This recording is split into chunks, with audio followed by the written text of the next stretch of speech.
Hello, welcome to the program. I'm Lana Kay. Well, we have an extremely important topic planned for you today. And with us, please meet our guest, Amita Ghosh. Welcome to the program, Amita. Thank you, Lana. I'm very glad to be here today. Well, Amita is a psychologist, and she is also a professor at Northern Kentucky University. So I'm so glad that you stopped by to be with us today, Amita. Now, I want to begin the show a little differently. I want to begin the show with a multiple choice question. Of the following four, which do you consider the most important? Building lasting relationships, enjoying a rewarding career, enjoying a satisfying marriage, building your self-esteem. Well, I hope you answered number 4, because really the success of the first 3 depend on you building that great self-esteem, that relationship that you have with you. So Amita, really tell us what good self-esteem looks like. Let's see, a person with good self-esteem. I'm gonna say it in terms that are just layman terms, okay? Okay, and sure. Everybody can understand. Sure. A person with good self-esteem is someone who is very comfortable with themselves. Okay. They accept themselves for who they are. They try to work on areas that they want to develop and change and improve on. And they're able to laugh at themselves when they make mistakes. That would be a person who has good self-esteem. That is an excellent example. Amita, how does it differ from self-importance? You know, typically what we've found is that people who tend to feel self-important actually at the core are not feeling self-important. So, you know, this is the kind of the dichotomy of it, is that people who don't feel very important to themselves or to people in their lives try to cover it up by kind of acting like they're very important. And very smart, or very intelligent. Yes. Okay. So, you know, someone who already feels good about themselves doesn't necessarily feel the need to go out and flaunt themselves in front of others and make themselves look good. That's an excellent example, Amita. Now, Amita, especially in today's world where we see so much cosmetic surgery, you know, they're enlarging their lips, their breasts, you know, face. Now, there was a study in the 60s, Maxwell Maltz did psycho-cybernetics, where he studied people before and after, and they were so disappointed after their reconstruction, they didn't feel any better about themselves. Right. So Amita, how can that be? Especially today, tell people that it's not going to work. Right.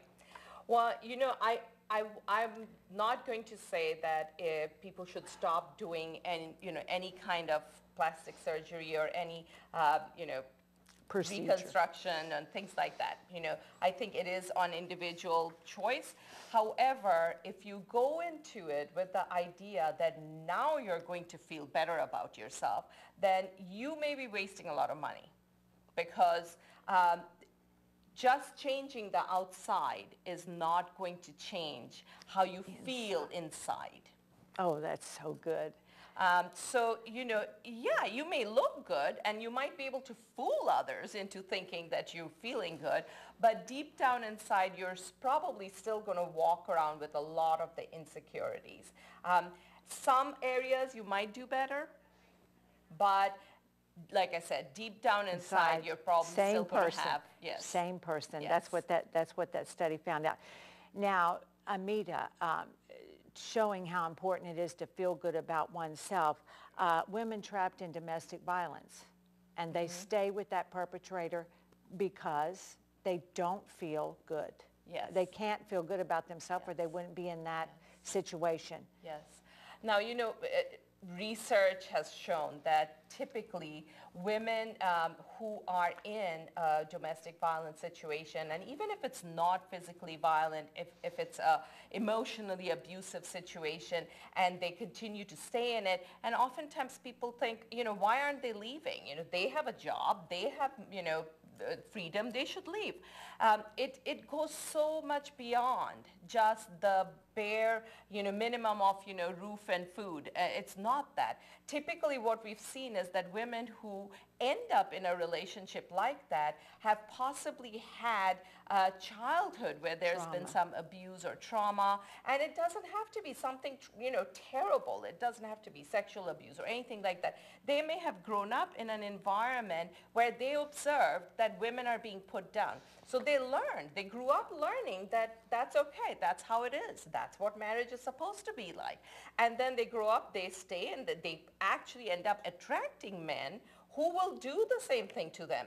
And then suddenly one day they're going, this doesn't feel good, but I don't know how to get out. I don't know how to stop it. Wow, that is so good. Now, the good news is, though, that we can improve our self-esteem.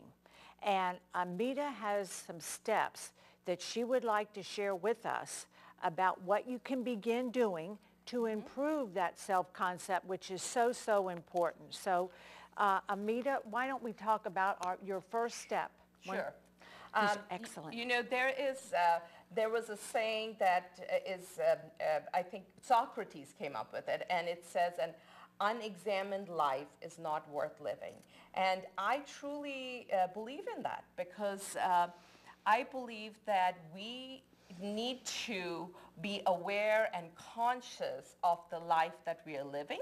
Okay. We need to be active members of it. Okay. We need to decide where it goes. And in that respect, in the context of self-esteem, what I mean by that is that we need to examine ourselves as well. We need to examine who we are. So that would be the first step, is to look at ourselves and really see what we like, what we don't like, what we want to improve, what we are happy with. And so, examining your life, examining your person is the first step that I think. Soul searching. That makes a lot of sense, Amita. Number two, you say watch your thoughts, or what I call watch your self-talk. Yes. Watch your self-talk, because we don't realize this, but when we are just in everyday life, we're talking to people, we're experiencing situations, we actually have a voice that goes on behind us that's telling us things about the experience. So an example would be, you are in a traffic jam Okay. and it's really bad and you're really frustrated. How do you react? I start blowing the horn. I start laying on the horn. Okay, you lay on the horn. Now, maybe somebody else would get out of the car and go to the next, the car in front of them and start a fight. Okay. Okay? Or somebody else could be sitting in their car and saying, you know what, this is a really good time for me to listen to that self-improvement CD that I've been thinking of. And they turn on that CD. So what do you think makes the difference in the different reactions or responses that people have? Well, what's important to them. It's the self-talk. Self-talk. So it's what they are telling themselves about the situation. So if you tell yourself in that traffic jam, this is a good time for me to catch up on my reading. On my empowerment, yes. Empowerment. Sure. Then you're going to turn on that CD. If you are sitting in the car and you're telling yourself, this is absolutely nonsense, how dare they do that? Then you're probably going to get out of the car and start a fight. So watch your self-talk. Now, that has to do with anger reactions and things like that. However, how we talk to ourselves and what we tell ourselves can either improve or it can lower our self-esteem. So if you look at yourself and you say, oh, I just look terrible, I'm not good at anything, I know I'll never get that job, then chances are your behavior and your actions are going to match that. So watch your self-talk. That is so good. So invest in yourself. Now, how do we invest in ourselves, Amita? And I think the easiest thing I often tell my clients, sometimes when we have a hard time as adults, thinking of what is the right thing to do, or no, I shouldn't do that, what would you tell your child? What would you do for your child? If you want to invest in your child, what would you do?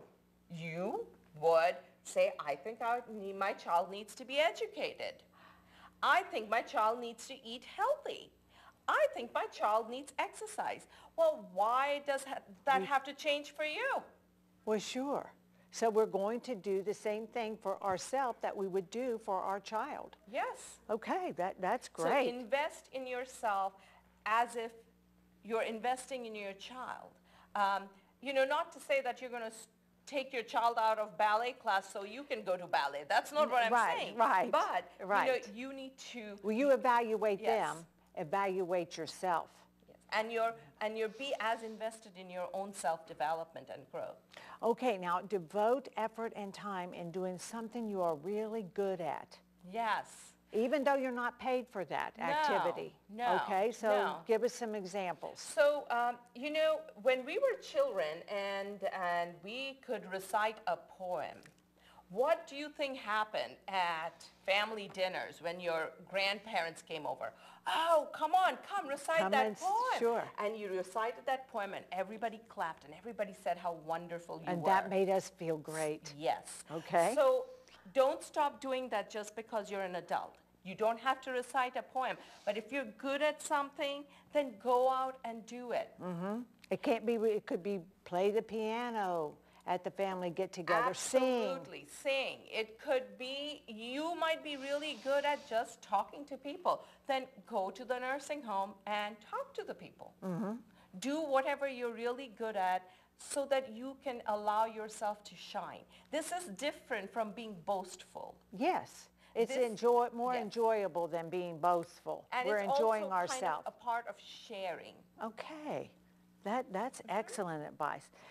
Share your talent and skills by helping someone without getting paid for it. Yes. Because we're so pay-driven, aren't we, Yes. Amita? Yes. If we're not getting paid, then it's not worth doing, and Right. that's not healthy. Right. So give us some... in today's world, in today's economy, I have just seen so many clients who have lost their jobs and who are not getting paid as much. They are, having to take a pay cut and things like that. Now, that has become really, really crucial because, and especially for men, I think it's even true for women, but more for men, where men have grown up valuing themselves and their ability and their worth depending upon what their salary is. And I think it's important that you are able to see worth and value in yourself without a monetary tag. Doing something that doesn't have a money attached to it, you will be amazed at how good it makes you feel. Mm-hmm. I can see that. Anyone who has volunteered their time know that is the most wonderful feeling that you can have that no amount of money can replace. It's true. I just did my first food bank, a mobile food bank on Saturday, and I felt, normally I would have been tired. We stood up for almost 3 hours. I felt exhilarated, like I had done something positive. Yes. So I know what you're talking about there. Most of the times I've been in nonprofit for a long time in the past, and what I have realized is that when you go to volunteer at a nonprofit, they are so happy to have you there. They treated us great. They really treat you well. They really appreciate you, and you leave feeling really good about what you've done. Mm-hmm, you sure do. Spend more time with the people who cherish and appreciate you.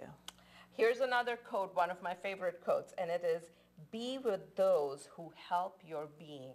I agree with that so much. It was written by Rumi, who is a Sufi poet from many years ago.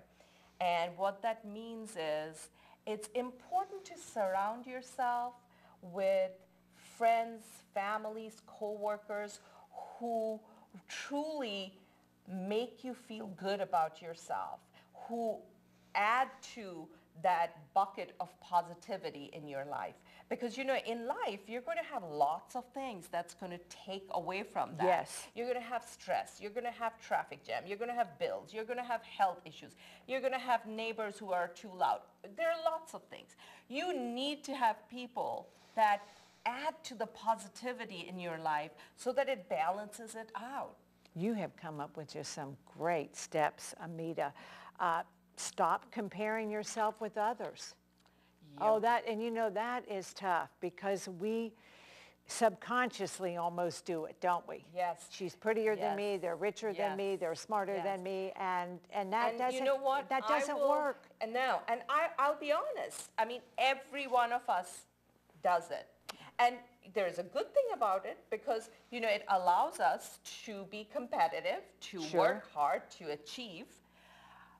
And that's great, but when it goes to the other side of it, where it starts to become a problem, where all you're doing is trying to keep up with the Joneses, trying to get skinnier, trying to get, you know, the richer and the bigger clothes and the, you know, Bigger more house expensive and- purse, right. and, you know, all of that, you're not even left with any energy to enjoy what you have. That's true. And I That's have true. to give credit to a friend of mine, and this was a few years ago. I was complaining about gaining so much weight, and she said, you know, have you ever seen a picture of yourself from like 10 years ago? And I'm like, oh my God, I know. I really wish I could look like that. I looked great. And she's like, do you think 10 years ago you realized that? And I said, you know, you're absolutely right. I did not realize that. That is excellent. I know. It is. I know. So, you know, I think maybe having a perspective of if I was 10 years older, how would I look at myself now? Right. And really gaining that appreciation for myself today. Right. Right. Don't go back. No. We don't want to go No. back. Okay? But you know, we can't it go changes back. the perspective. It does. Well, sometimes when you go back, you do think, oh my God, I was stupid then. So that's a good thing. Yes, yes. But I think having that perspective of, you know, don't always think you're less than, because there'll be a time when you look back and say, that was amazing what I did. Right. I was great. I looked great. I did great. I had so much energy. That is- so really having that perspective is and good. appreciating what you have today. Important advice. Oh, so important, Amita. Find a role model you look up to, and each year develop one of the characteristics you admire. And you know, I do try to do that. That is one that I did get. So tell us why that's so important. You know, I think it's important for us to have someone that we look up to at all times. I do too. Because that is what Keeps us- inspires us. Yes, keeps us reaching for the goal. Yes, it inspires us. It shouldn't be used as a comparison. It should be somebody who inspires you to be better than yourself. Somebody Yes, who, go higher. Yes. So find somebody like that and be realistic. You know, don't say I'm going to be Gandhi because Right, you know, there that's was only tough. one Gandhi. That's That's tough. why you know That's we tough. know him. Right. So, but find one thing about him that you admire and say, I'm going to do that. That one trait. Yes, one trait. You know, if helping the poor, if that's the trait that you want to work on, then do everything you can that year to develop that side of you. Oh, I think that's wonderful. I really do. Do something to celebrate your achievements, no matter how big or small. And so what does that mean? Go have a drink, go out to dinner, whatever you find fun? Does that... I would rather celebrate? say How do you want us to do it? Celebrate in the sense of acknowledge. Okay. Acknowledge your achievements. That is different from being boastful. Yes, you know? it is. So oftentimes we find people who are either really boastful or who just completely downplay their achievements. I see that. You know, it be embarrasses. realistic. Yes. Some way it embarrasses Yes. them. Yes. Okay. Yes. Be realistic. You know, if you have achieved something, don't be Thank you. afraid to share it. And thank you. If Yes. someone notices, thank you Yes. instead of it was nothing. Yes, Thank you. absolutely. Just being able to just say, thank you for noticing. You know, I Yes. worked hard on that. Yes. And that conveys a sense of humility that you're not just saying, oh yeah, it's no big deal. Yeah. No, I really worked hard on it and thank you for noticing. That- So that is an acknowledgement of what you have achieved. That is a sharing of what you have achieved. You're sharing with people that are close to you. You're letting them know that, you know, I really worked hard on this and I did well. And I want to share that with you. It's different from being boastful. It sure is. Boastful comes from a place of I'm better than you. Right.